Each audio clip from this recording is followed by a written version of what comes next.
All right, coaches, this data point from Astruzi applies to all of you. Golf facilities who offer lessons see a $2 increase in incremental spend per dollar of instruction. Keep listening to learn what I mean and how it applies to your coaching. I promise, it's pretty staggering. It's not what you know, it's what you can prove. You know how to cut to the core of me, Baxter. You're so wise. But like a miniature Buddha covered in hair. I want to become a guru so girls will like me. Then I will like myself. Now, before we do this, let's go over the ground rules.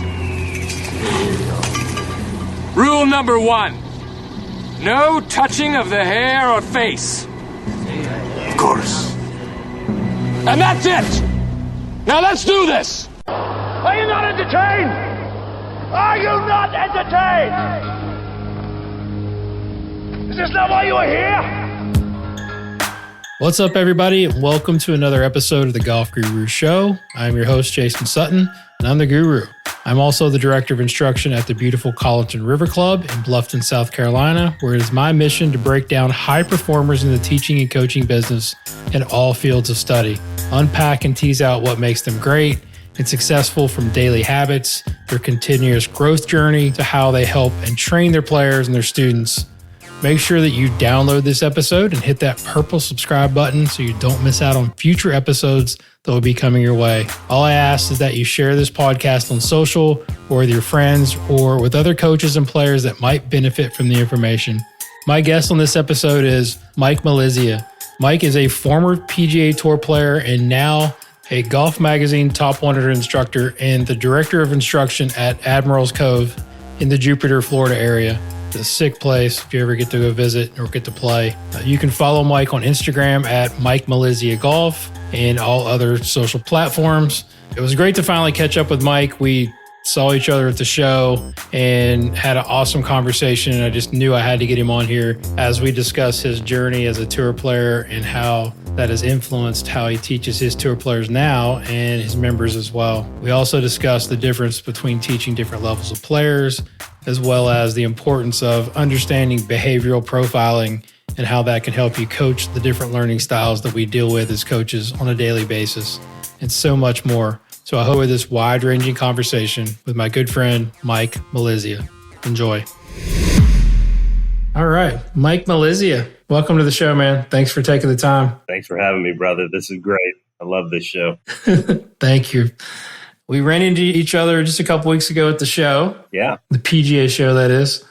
And I really enjoyed our conversation. More importantly, enjoyed the conversation and the advice you gave to my son that just turned pro, is kind of chasing the dream, new tour professional. And you were so nice to give him some advice and really talk him through some stuff, because you've been there, you've done that. And I'm really excited to kind of dig into your story, because let's start with when you turned pro, because it was at an early age.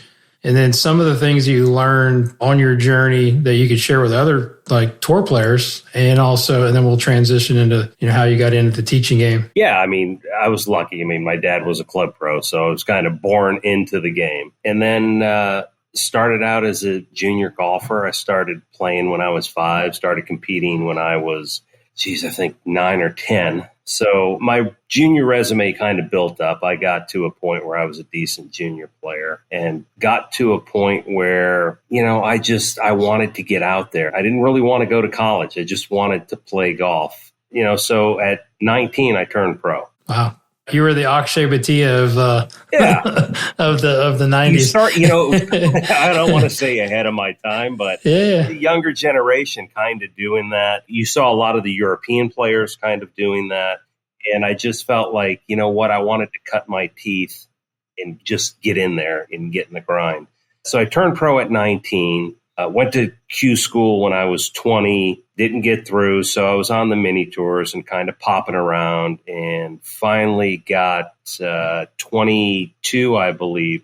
Well, 21, I Monday qualified. So I played my first tour event at 21, which was Doral. Okay. And then kind of doing Monday qualifiers and trying to do that whole thing. And finally got to the point where got to Q school, got to the finals, was playing really well. I would think I was like 22 or 23. Ended up shooting 76 the last round to miss my card by 1. Oh my gosh. So how did you deal with that? Like, how do you remember? Well, to me, it was, I didn't know what I didn't know. So to me, it was just it was the guys that I played with were kind of freaking out because these were the guys that had lost their card, right?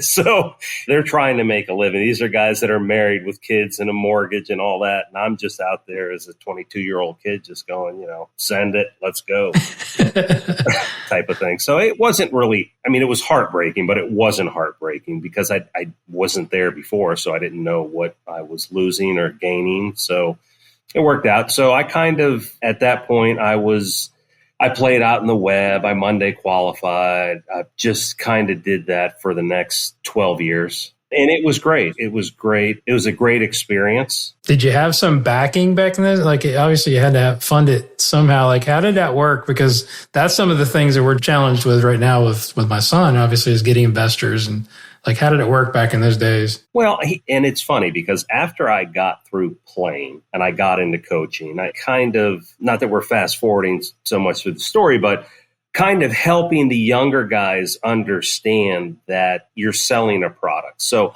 I was one of those guys that I always had backing. I was fortunate. I tried to do it myself. And at one point got to a point where I could do it myself, but it's like a break even thing and it's a lot of stress. But I think, getting backing as a young person, I think what starts to happen is you have to know how to tell your story. People want to help. People with a lot of money, they want to help, but you have to tell your story. Sure. And a lot of these guys think that, my golf game is going to tell my story. And it's like, listen, people, they don't sponsor that. First of all, they don't know the difference, right? You got a bunch of rich guys that you go out and shoot 72 and they go, this kid could make it. It's like, where? Right. Yeah, I'm with you. So I think if you tell your story, and that's what I told them, anytime you're in front of people, tell your story, talk to them, be that person. And, that's kind of where I remember, I think it was my first year out there. So I had signed with IMG and they were kind of getting all their stuff together. In fact, the way they work is obviously they have a high profile player and then they have a couple younger ones. And then when they close a deal, they go, okay, the deal, you got to take them on. I actually got my first deal without IMG because IMG takes a percentage. And I got it simply by playing golf with a couple guys and talking to them. And one guy happened to own a publication company who said, hey, and I said, yeah, this is what I'm trying to do. So I think you got to let go of the ego. I think you got to tell people your story. And people want to help. Yeah, that's the thing that Nicholas has definitely got going for him. He's very personable. Yeah, he's great. Right. You met him. Yeah, he's just, that's the way he's like that. So he doesn't have any trouble selling himself. But I always stress him, like every opportunity that you meet somebody is, possible investor, right? It's whether you're playing golf with them or you're basically just being a good person to them and helping them have a little bit more fun. That's part of it. Yeah. And I think, look, Jason, I think that's true in our profession as well, right? 100%. Listen, you have to be good, but at the end of the day, and it's an old cliche of saying and teaching, people don't care how much you know, they care how much you care. It still holds true. So you don't know who that guy knows. Yeah. Yeah, for sure. So any good stories that playing with other players or anything tour-like that come to mind before we kind of jump into the teaching stuff? It was good. I had a lot of great experiences out there. Played with Nick Faldo at the Open in 2000 where he made his first double eagle, which is pretty cool. That's very cool. Yeah. But not really. Not, just kind of everyday grind, nothing crazy. You're way too humble, man. You're not sharing the good stuff. I know you know more about some, you just don't want to call anybody out, right? No, I understand. It's all good. When you talk about, I tell you, the story that I get from everybody all the time is, tell me about the finals at Tour School with Greenleaf. That's a story I get all the time. Okay. Well, let's hear it. So we're at finals, Greenleaf. Final round number 6, we're tied for, me and the 2 other guys that I'm playing with are tied for, I think, 9th. They took 50 at that time. So one of the guys is really hyper. This guy just has been on tour for a couple years, just lost his card. He's one of those guys, mid to late 30s. And you got myself and this other guy. Well, this other guy who by the way, will go on to be a PGA Tour winner a couple times, is just, dude, I don't know if he's stoned or he's just not in the right spot. You can't tell us who this is? Or what? Come on now. Give it up. Yeah. You don't have to. That's cool. I respect that. So the player is Kelly Gibson. So Kelly, we're paired with another guy. So Kelly gets up. Do you know Kelly at all? Oh, yeah, I know the name. I mean, I don't know him personally. Kelly's awesome. Kelly's really hyper, and he's just one of those guys. Yeah. Okay. So he gets up on the tee, and he's getting ready to tee off. And this guy is sitting behind him, and he's cleaning his spikes. He's just kind of like cleaning his spikes. I mean, directly behind him. And Kelly just looks at him. He's like, dude, what are you doing? And he's like, oh, my bad. So he walks over. So we get through 2 holes. The third hole, I said to Kelly, because we both missed the green, Kelly's on the green, to the guy, Kelly, who's away? He says, Mike, you're away. I says, all right. So I'm up over my chip. As soon as I take it back, I hear click, and then click, I hit my shot. This guy already hit his shot. And Kelly's like, dude, seriously, what's your deal? He's like, oh, man, I thought I was away. He's like, no, I said Mike was away, and you heard me say that. In the very next tee, he's standing behind Kelly, picking his – back then we wore spikes, right? So he's out of his spikes. And Kelly's like, dude, seriously, one more time, I'm telling you, because Kelly's already on edge. And I'm like, dude, I just want to get through this round. Right. You want to just get your we card don't have here. a disruption till 9. On 9, this guy hits his putts out. So I hit my putt up. Kelly hits his putt up. And it's one of those, it's last round of tour school. So you're trying to get this in.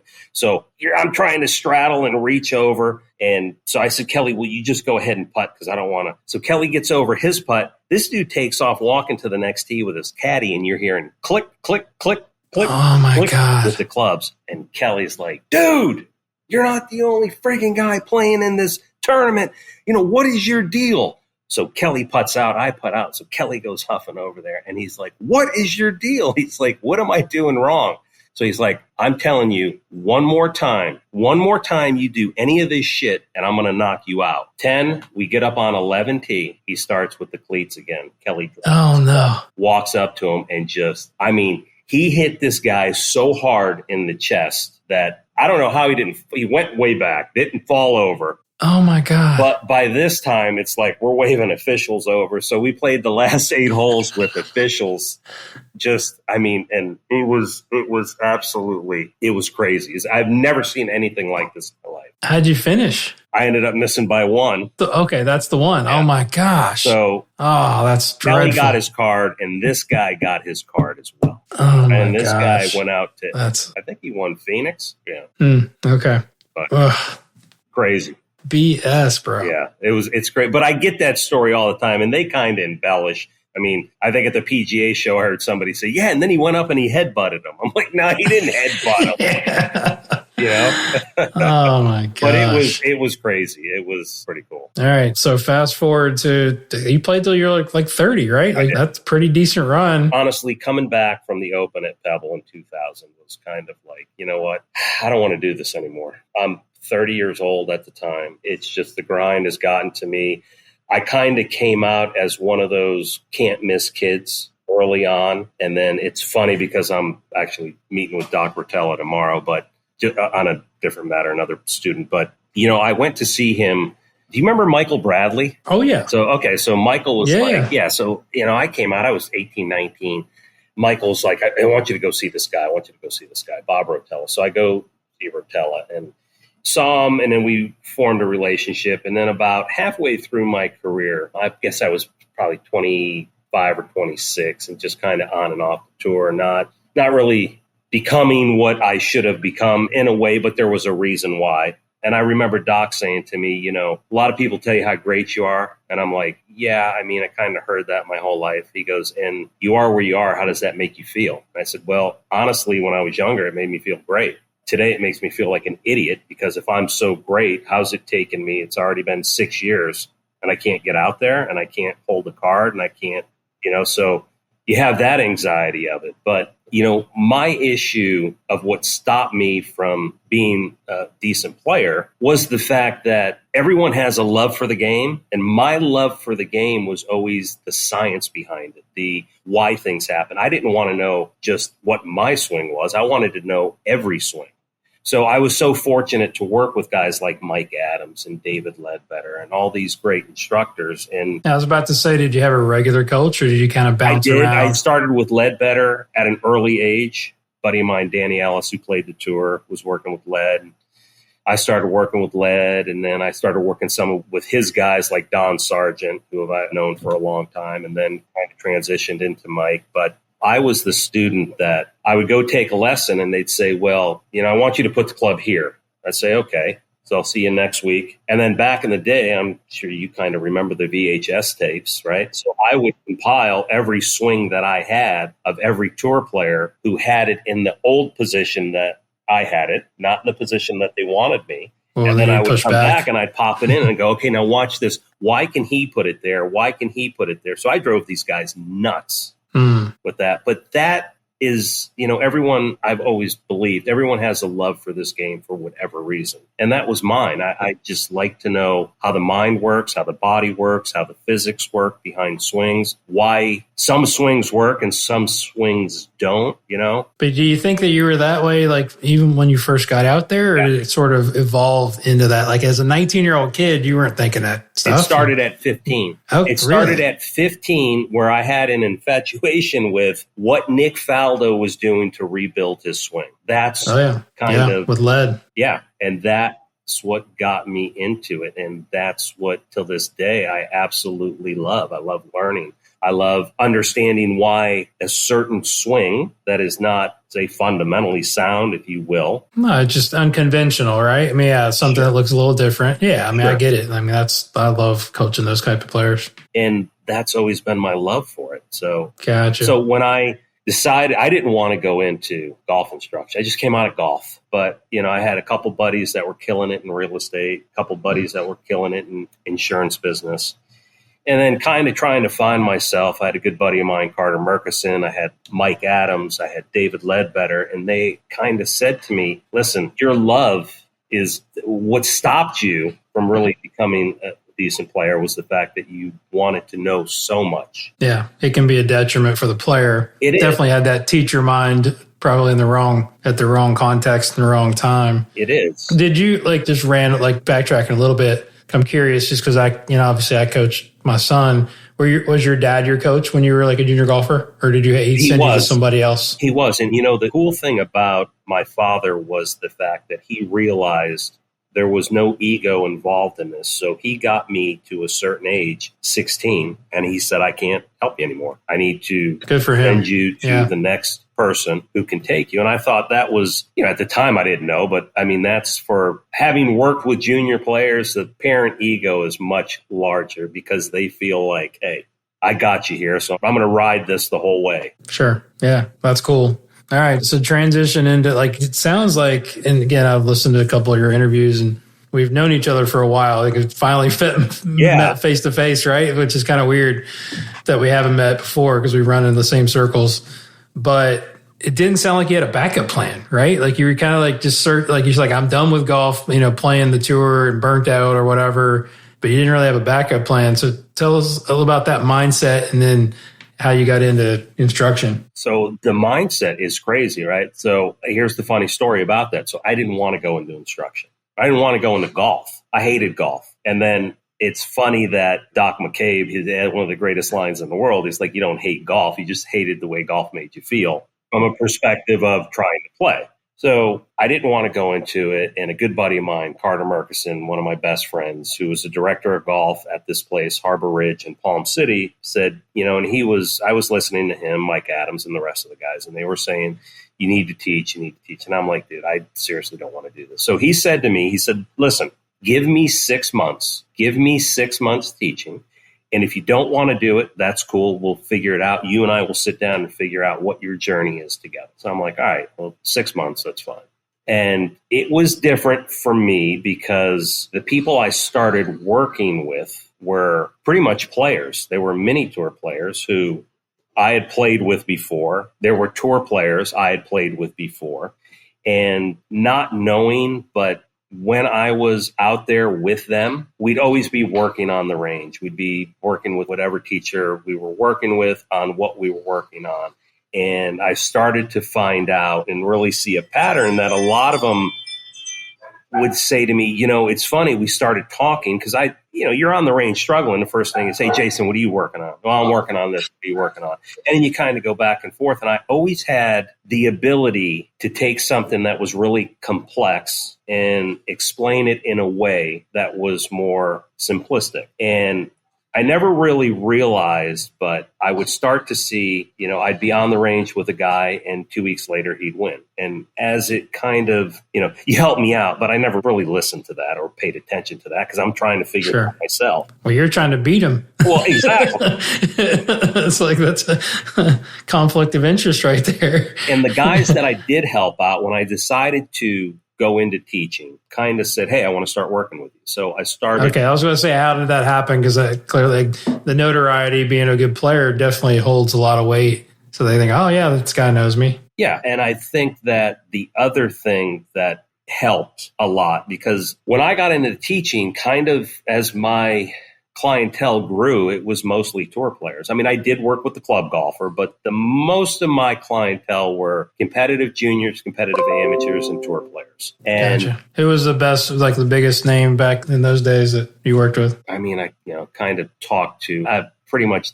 I won't say much of who I worked with because a lot of, but like I would say there's a difference, right? Because to me, there's a difference between working with a tour player and then taking a kid like Derek Vathauer, who I worked with since he was 15 and got him all the way up to the tour, which is much different. So I would say the best lessons, I guess, are, I think it's very hard to coach somebody I don't want this to come off the wrong way because it's not how I am. Let me rephrase that. It's much easier for me to walk somebody down the road that I've already walked down.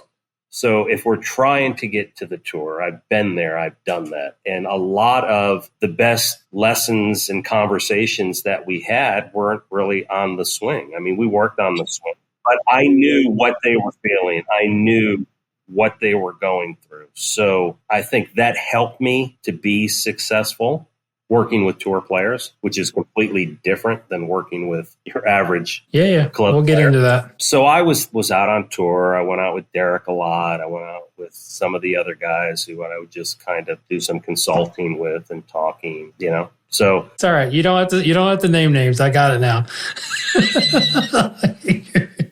Now that you're on the other side, you're so protective. It's okay. I respect that. That's cool. No, I mean, remember, I've been on that side, so I had a lot of people. I understand. I worked with Mike, and I was like, I just asked you if you like the lob wedge with high loft or high bounce or low bounce. All of a sudden, we're working Next together. thing you know, he's coaching you. Yeah. Yeah, I know. I get it. Yeah, definitely. That's a whole nother. But I think, for me, to me, it was funny because when I got into coaching, I was like, listen, my buddy who told me to go into this, I'm like, dude, I've only worked with tour players. Shit, I haven't worked with an average person. I don't even know what that is. And then it was like, well, shit, these are easy. Just, fix this, do that. Now watch. Okay, holy shit. It's like, you're working with a tour player. It's so much more in depth, right? It's not just move this. You got to psychologically have them buy into it. You can't be afraid to lose your job because you got to be honest with them. Sure. I mean, I had a tour player who was playing really well, came to me, was struggling, went from teacher to teacher to teacher to teacher. And we kind of worked on it. And we were at Bay Hill. And I finally looked at him. He goes, what do you think I should do? I said, quit. And it was so startling to him because everyone gave him the opposite advice. I think you should, you're good. You got it. You're just going through. I'm like, dude, your mind's not here. Quit. You don't want to be here. I was there. I know when it's time, right? I look at myself. I should have stopped playing 3 years prior to when I stopped playing. Why didn't I? What the hell am I going to do? I've only done one thing. So how's this guy respond to that? Like, would he appreciate that? He did exactly what I did. He hung in there for about 2 years and then quit. Gotcha. And he's happier. Yeah. I still stay in contact with him. He's happier than he could ever be. I mean, he's made enough on tour. He's set financially. But that's what tour players want. They want honesty. They don't want people to blow smoke up their ass, which most guys do because they don't want to lose their.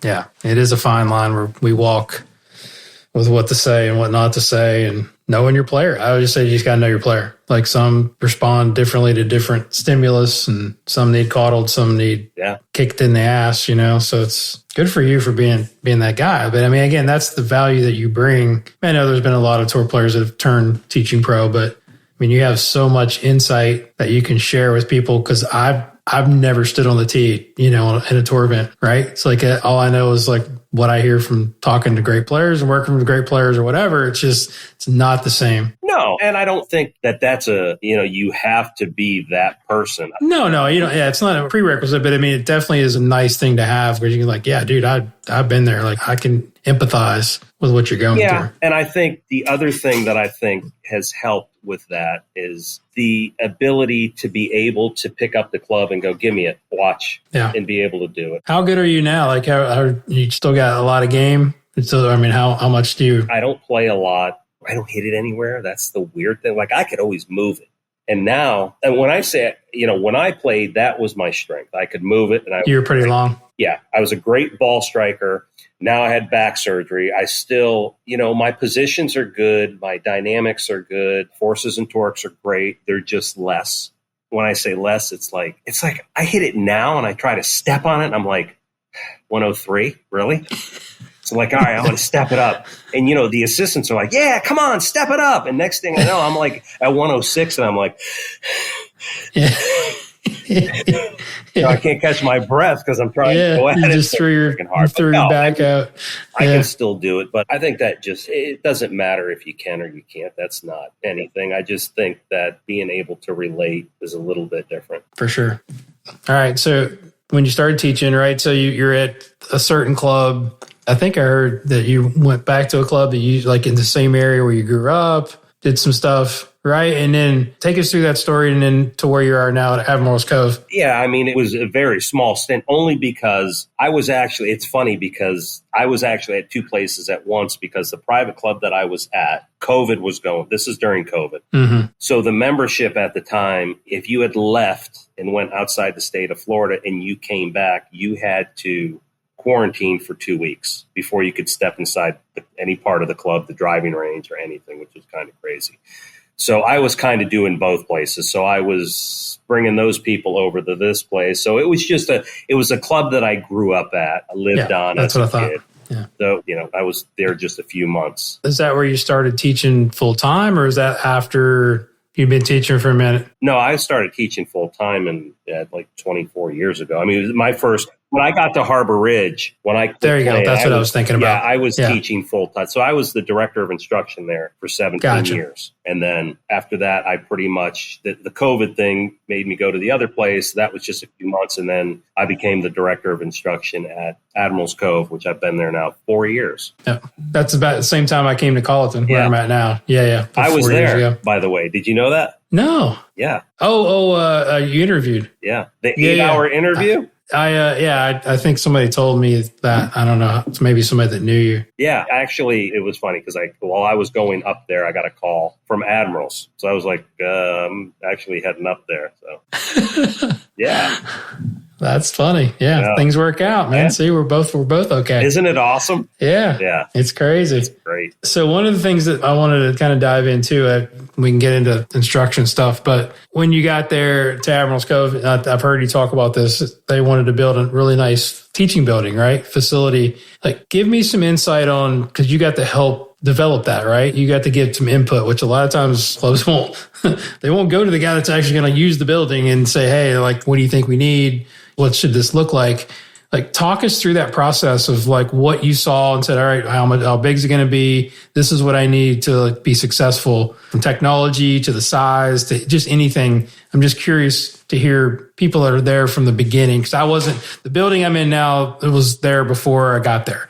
Right. So I didn't have any input on it. And you go in, you're like, oh, I wish this was a little different, or wish this was, wish this had more space. So talk me through that process. Yeah.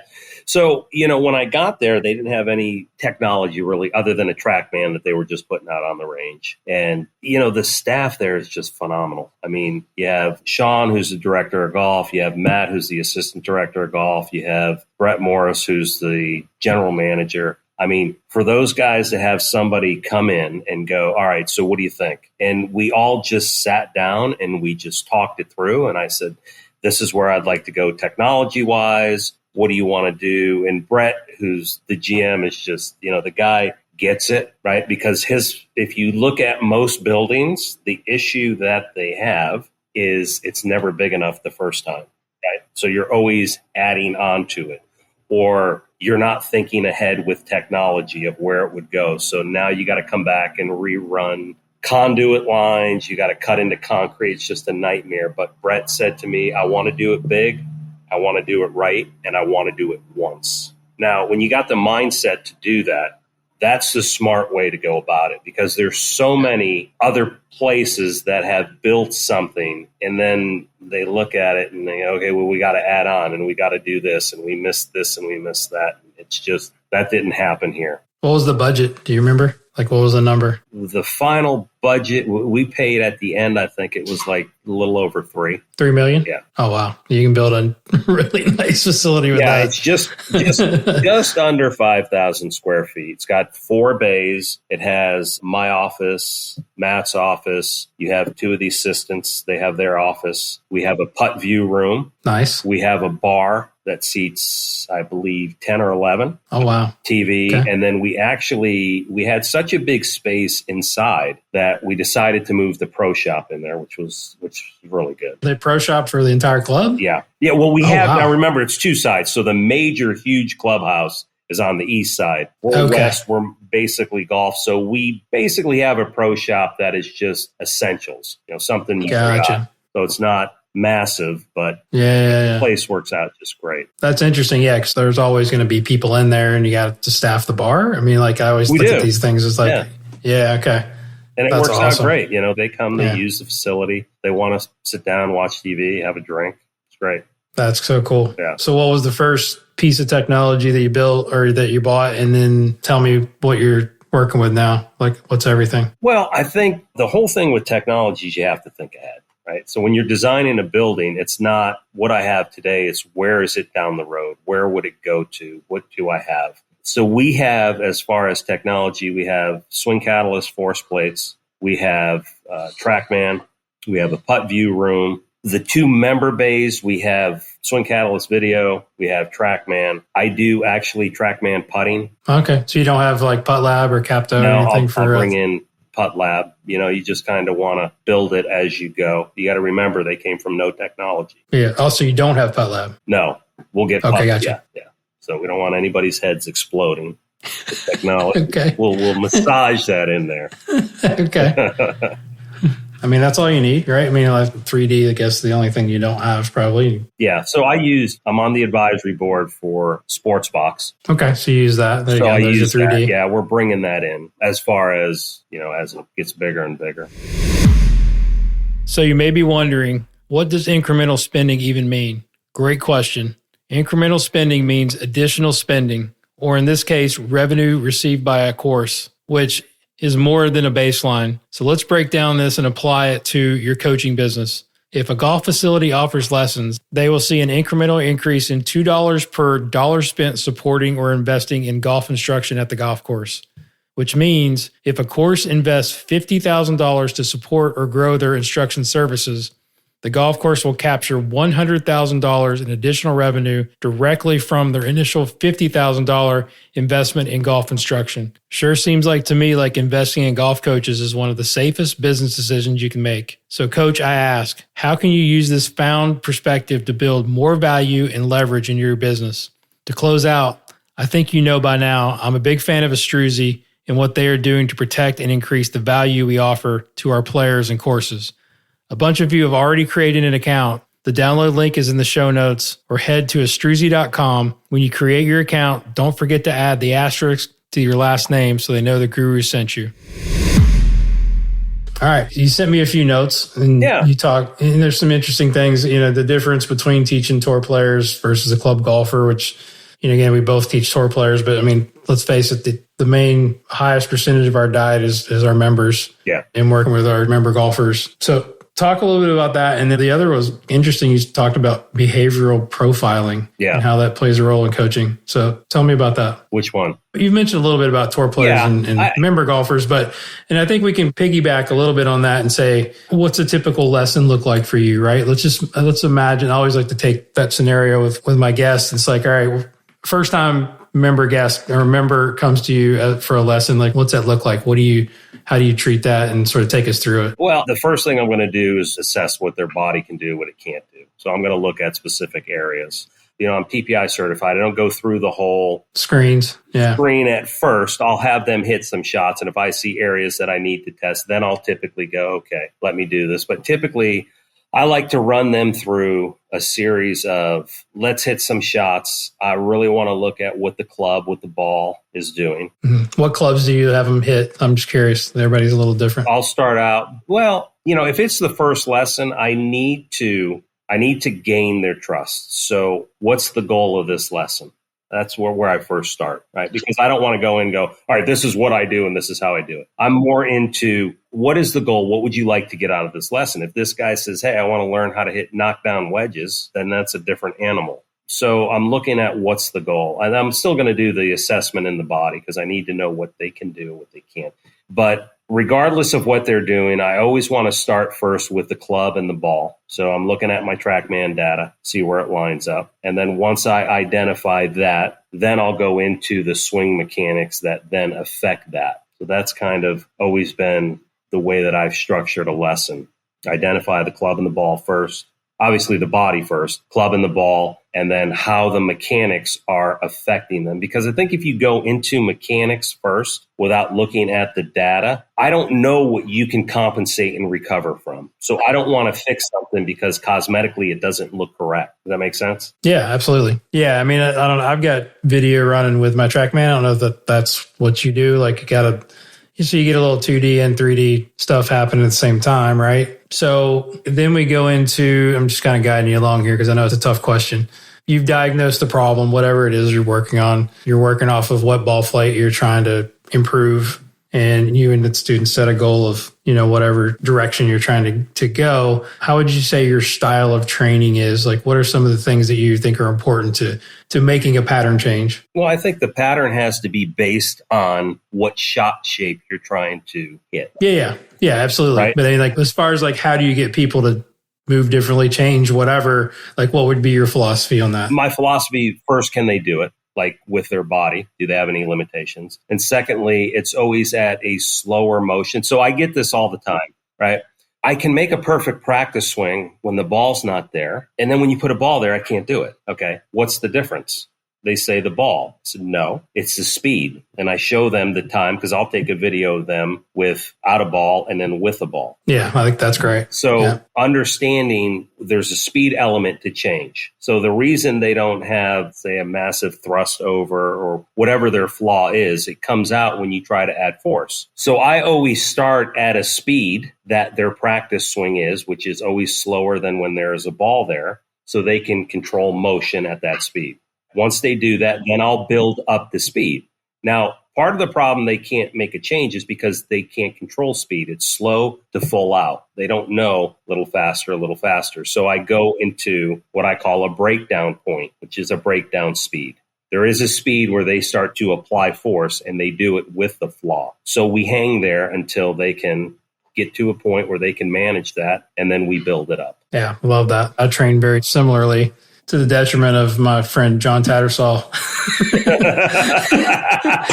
That we've had plenty of arguments about this, but I haven't found a better way to get people to change the motor pattern of actually feeling what they're trying to do differently, right? I mean, I kind of teed you up there because I heard you and Tony talking about that on his podcast. Yeah, well, we're not staying there. Yeah, right? We're not. Yeah, exactly. And that's where people go, well, the ball didn't go anywhere. I go, yeah, we're not staying there. We're going to push them. Yeah, we're going to ramp it up. But if you can't do it slow, how are you going to do it fast? I don't know.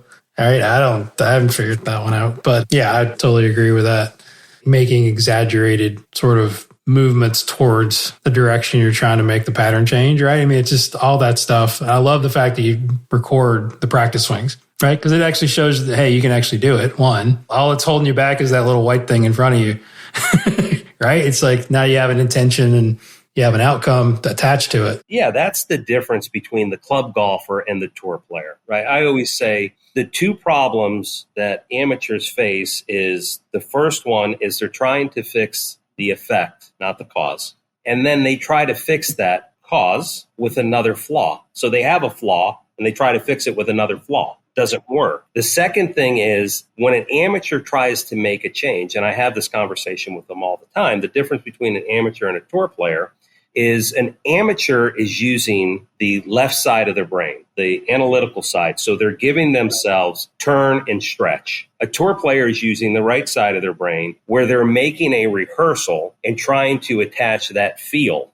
Once they've established the feel, they're trying to attach a feel instead of a thought. So the problem is the body doesn't know what the brain's telling it to do because it's a feel. Intellectually, I know what it means to turn and stretch. I know what it looks like. But my body doesn't know what it feels like. And that feel won't match what my intellect knows it should look like. So that's the disconnect why they can't change. That and they don't use feedback devices when they practice. Right. Yeah. Are you a big fan of like constraints-led learning, like putting things in the way? Yeah. Sticks and whatever? Yeah. Yeah. External cues I like a lot. The least I can say and the more I can create a situation where they have to react and figure it out, the better and the faster they'll learn. Love it. Yeah, totally agree with that. So talk about behavioral profiling. What is, describe that to me. Like I'm thinking it's like learning styles and basically figuring out how each person responds to different stimulus, but I would love to hear your thoughts on that. I got into it and started, as we're always trying to figure out a way to make ourselves better through communication, through understanding people. So I started to read a lot of Dan Quorum's stuff, who's a profiler, and he's got a book out called Snapshot. And what it basically is, it's nothing crazy. We already profile people. Sure. We're just unaware of what we're doing. So where it's helped me as a coach is in a way that I communicate. So, I'm 100% Italian. So, when I talk, I'm like this. That doesn't work well for somebody who's more calm, and it's in their face. Then you see them go. Yeah, I know. Look at shut down. I know. So, for instance, I know that somebody gets set up over a shot, and I know, and I'm sure you've done this before, where you go and you grab the club and you go to move them in the position. They let go of the club. Yeah. You've seen that before? Oh, all the time. Yeah. I got to tell them, hey, hold on to the club. They don't like, it's not that they're letting go of the club. It's that you're in their space. Yeah. So yeah, I know through that profile that I'm not going to do that. What I'm going to do is I'm going to set something up, stage it, and then say, swing the club this way and miss this and miss that. Gotcha. Some people hold on to it and go. They're not, I'm not invading their space. Mm. A lot of how you learn, are you conventional or unconventional? I'm super conventional, right? So what does that mean? A guy like me, if you tell me, Mike, I want you to do this putting drill for the next 6 months and you're going to do the exact same thing, 3 feet, 4 feet, 5 feet, you're training me this way. I'm a conventional guy. I understand that. That works perfect for me. That's not going to work well for a student who's unconventional. So I have to create that drill in many different forms so I can hold their attention because that's how they learn. I've just profiled how they understand and work. So really behavioral profiling is understanding how they communicate, how they view things, how they learn, right? So it's nothing crazy. I'm not an expert at it.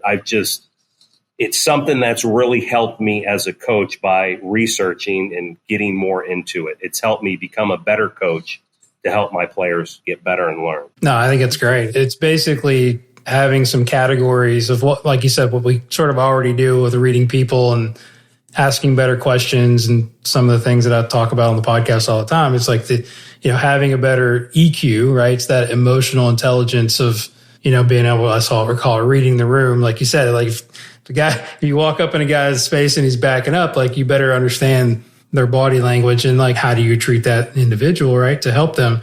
What are some of the questions that you ask to kind of pull that information out of them, if you can think of any? It's not so much the questions that I ask, it's how they respond to what I'm doing.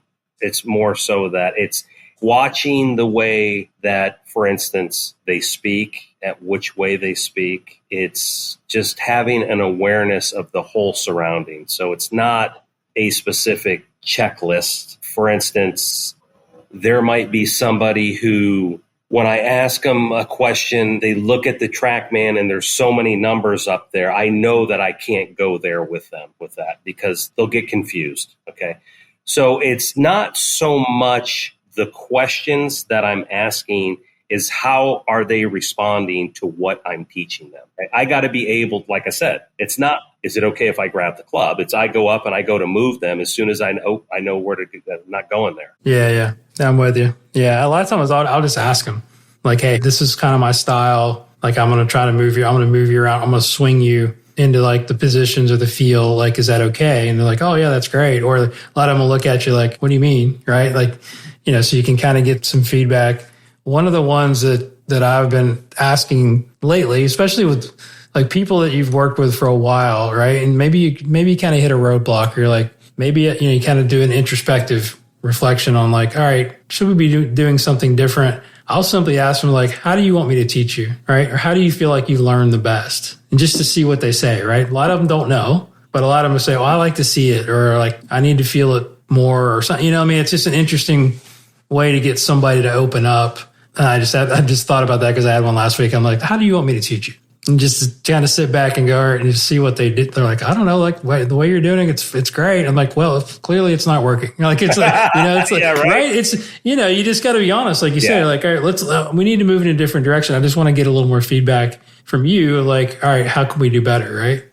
So that's cool. Yeah. I mean, I like that because I spent some time, I can't even remember the name of the lady that me and actually Tattersall years ago, we used to do those BMW clinics, and he would have this lady come in and she would categorize like the different style of learning and people, right? And she had color codes and stuff. And I wish I knew the name, I'd give her credit, but it's kind of the same deal that you're talking about. So it's like, you can't do enough of that research, I think, for us as coaches to like help our players. So that leads me into a nice little segue of, I know you had a little bit of non-conventional way of like getting into teaching, but let's just say for this podcast, the young PGM student or somebody that just got into the business that wants to get better at teaching, like what's your advice to the young coach? Well, I think don't get caught up in one theory. I would say if you disagree with somebody's theory, go spend time with them and let them convince you and walk away either convinced or not. Don't just assume that I just don't like it because I don't like it.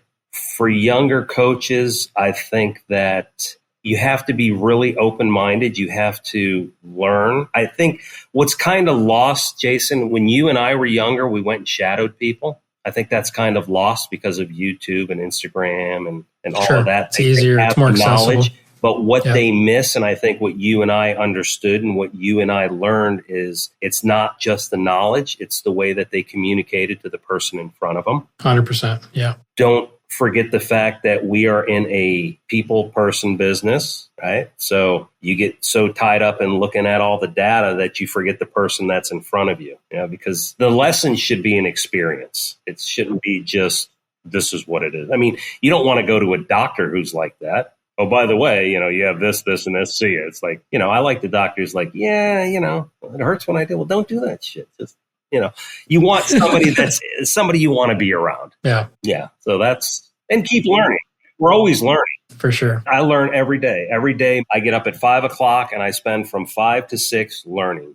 I've always done that. You actually structure your day with an hour. Absolutely. In the morning. So that's awesome. So what do you... Like, where are you getting your information? Like, I go from anywhere from Instagram to learning to communication, from communications, from behavioral profiling to the body to, it's not exactly one specific thing. Are you reading? Like, what are you talking about? Like, I read books? a lot. Yeah, that's what I was kind of getting at. Yeah, I read a lot. What are some of your favorite books? We can go golf and then non-golf that have kind of changed your career or changed your thinking. Nothing really golf. As far as, I like a bunch of different golf books. I think they all serve a purpose and you can learn. And give me the non-golf ones. I don't really appreciate those anymore. Like The Edge. The Edge is one that I really like. Okay. Thinking Fast and Slow is another one. Oh, yeah. I love that book. Stoicism, The Art of Stoicism. So I think that's kind of cool. I think anything that just can give you a different perspective and how you can relate that perspective to golf. So I think, once again, back to the younger teachers, I think you got to be open. You got to be open because you don't know what card or what tool you have to pull for that person in front of you to let that light bulb go off and give them that aha moment. Love it. So. It's kind of looking through my personal development questions here, and we've covered a lot. Is there anything else topic-wise that you'd like to talk about? I'm going to throw you a couple more curveballs here in a second. No, I think you throw them away, brother. Yeah, we've talked about the young teachers, about the, certifications. I mean, there's a lot of stuff out there that they have to make decisions, right? I mean, I think that's the other thing, but I love your advice. Like, go find somebody that you don't agree with, right? It's like, I think the debate piece of it, or even just the figure out why that person's successful has kind of gone out the window a little bit. Yeah, you can learn from little tribe. Yeah, it's like a tribe mentality that we all kind of have. Who were some of your other mentors, like maybe that you've learned from the teaching side, or even just Mike life? Adams definitely had the biggest influence. David Ledbetter. I love Pete Cowan. Oh yeah, Pete Cowan's great. Martin Hall. I've spent time with Martin Hall. I love Martin.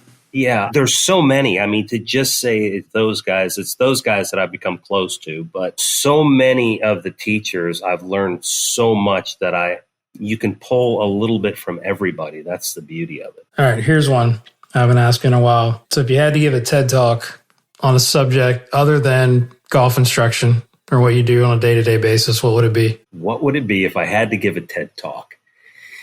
It would be, I would say, how to deal with adversity. Oh, love it. Expand on that a little bit. What would your outline look like? I'm going to put you on the spot. I think, like I said, and your son and I kind of talked about this a lot. Yes. And I said to him, your career as a tour player is going to be based on how you respond to failure. And that's not just in golf, it's in life. So you can respond in a way that will make you say, holy shit, I don't ever want to do that again.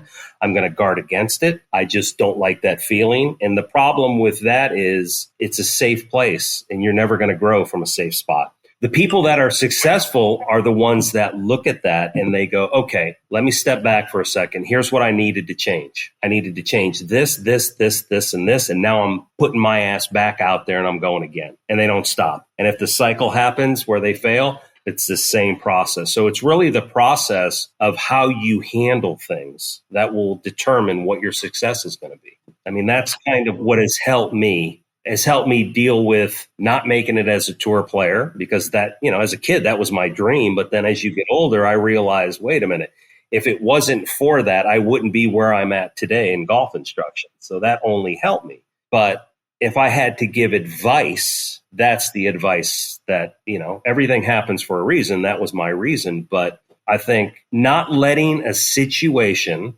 dictate how you're going to respond. You got to get control over it, and you got to look at it as, in a way. Here, I'll give you a great example. Yeah, please. I had seven guys that I was teaching going to tour school. Okay. Now, one of the guys that I had, young kid, 22 years old, right out of college, made the cut at the Open. So he's exempt to first stage. So he goes right to second stage. So his first tournament as a pro, second stage at tour school, gets through second stage. He's in the finals. This kid is doesn't know, doesn't care. He plays, gets to the final round. He's tied for second going into the final round. They're interviewing him. They said, it's 6 rounds. He's like, well, if I was home, I'd probably be playing golf anyway. So 6 rounds doesn't matter. Ends up finishing 4th. Now, out of the seven guys that I had, he was the last one that I thought, if you said make a prediction, was going to get his card. Finishes 4th, gets his card. He's not ready to play out on tour. I knew this. I'm like, oh my God. This kid's going to have his ass handed to him. So he goes out there and just gets beat up 3 days to Sunday. I'm flying out to Colonial. He gets in Colonial. I'm flying out to Colonial. He calls me in a panic. Now, one of the guys from a company that he was with tells him, I've never seen a tour player hit 6 down on his driver. So this kid's already. Yeah, we get a lot of distractions from outside sources. So this kid ends up losing his card. And I said to him, 2 things are going to happen. No one's either going to hear from you ever again, or you're going to look at what we need to do. We're going to make the improvement. Why am I saying that? Because I lived that. And then we're going to go to the next level. But this is totally up to you. You're going to go 2 ways on this. He needed some time, finally came back. He said, let's do it. Came back. ended up back on. He got on the web, played the web, won the tour championship, got back out on tour, and played a few more years out there, and then decided. But if I hadn't gone through what I hadn't gone through, I wouldn't have been able to give him that advice. To it's going to go two ways, because I've seen enough guys. There was a guy who got his tour card when I was at tour school who was 20. And no one's heard of this kid again. And this kid was unreal. So once again, it's how you handle adversity that's going to determine that. I love it. Yeah, I remember the conversation with Nick when you had that. I was like, that's just such gold. I mean, for a young kid, you can't hear that enough, right? It's tough when you were back playing and you're going through tough times. It's like you're in it. It's like tough to think of that when you're in it. When you've gone through it and you look back and go, okay, I either made one of those two decisions and it worked out or it didn't. But I mean, it's such valuable advice. I can't tell you how much I appreciate that. Yeah, man. You telling that story. All right. So before we wrap, we've got to have the final question. Yeah. All right. Which is, if you have to get a message to the world, to the billions of people, and put it on a gigantic billboard, metaphorically speaking, of course, what's your message going to be and why? What's my message to the world? Yeah. I would say the most important thing in your life is time, because you can't get it back. It's not your wife. It's not your kids. It's time. So use it wisely. That would be my message. That's right off the bat. You didn't give me any time to come up with anything, but hey, that's the first thing that came to my head. Enjoy the day, man. That's perfect. No, and that's the best response. And I think it's great. It's great. Dude, you're the best. Thanks, I can't thank you enough for sharing your story and your insights. This was so much fun, and we'll have to do it again sometime. I'd love to. Thanks for having me on, man. I love you. Absolutely. Well, tell the listeners how they can follow you on social and how they can get a hold of you and come work with you. Yeah. Mike Malizia Golf. Pretty much put you all on Facebook, Instagram, all the outlets. All right. Awesome, brother. My man. All right, man. Keep up the great work. Thanks, I'll talk to you soon. All right. Look forward to it. What's up, everyone? Guru back here again with a couple of things before you go. First, big thank you to Mike for coming on the show and sharing his stories and insight on golf instruction that I know will help us all become better coaches. Make sure you follow him on all social platforms at Mike Malizia Golf. And thank you again to our sponsor, Estruzi Golf. Go to the Estruzi app and check it out. Make sure you add the asterisk after your name when you set up your account so they know that you heard it from the guru. You can also follow me or reach me on Twitter, X, as whatever you call it, or Instagram at Golf Guru TV, and also follow me on TikTok at Golf Guru. If you have any questions about the show or a comment, you can email the show at golfgurushow@gmail.com or just hit me up on the DM, which works probably even better. This episode was produced by my guy, Joel North. Thank you, Joel, for your continued excellent work on this episode and future episodes of the Golf Guru Show. Music was brought to you by Kevin MacLeod and Zach Mullet. Leave me an iTunes review or a Spotify review. That would be awesome. 5-star ratings go a long way in this business. And as I leave you with the Jim Rohn quote that I try to live my life by, study, practice, teach, and then make sure you pass it on. Thanks so much for listening. I'll talk to you next time.